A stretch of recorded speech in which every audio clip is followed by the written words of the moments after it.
2010 urtean diagnostikatu ninduten bularreko minbizi batekin. Baina handik urte terdira bularrezurreko metastasia detektatu zidaten. A mí con 40 años recién cumplidos me diagnostican un cáncer de mama con múltiples metástasis óseas. 5 urteko bizi itxaropena eman zieten diagnosiarekin batera Maiderri eta Izaskuni. Nik beti izaten dut aurrean pinuzko kaxa ikusten dezula, ez? Metastasia hiltzea. Bizi iraupena, teorian, estadistikaren arabera 5 urtekoa da.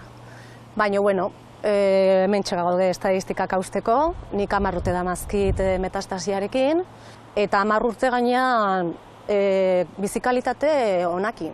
Zientziaren aurrera pausoi esker metastasidun bularreko minbizia duten gaixoak gero eta gehiago bizi dira. Nuestro lema es más investigación para más vida. Emakume gehienek gaixotasuna gainditzen duten arren, La Rosa ez den errealitate bat azalarazi nahi dute. 10-tik 7 emakume sendatu egingo dira, baina 3 ez. 3 ez gara sendatu. Gure aldarrikapenetako bat da hori ikusaraztea, ez?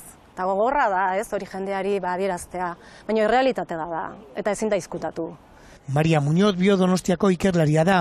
Oso harreman estua du bere pazienteekin. La investigación lo hacemos por ellas y que ojalá los resultados se puedan aplicar en un futuro lo más cercano posible.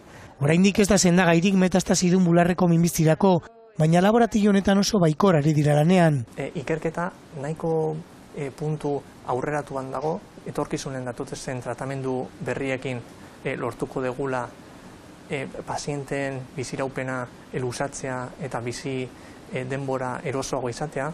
Euren errealitatea azalaratzea eta ikerketa emakume hauen eskaera nagusiak dira eurena den egun honetan.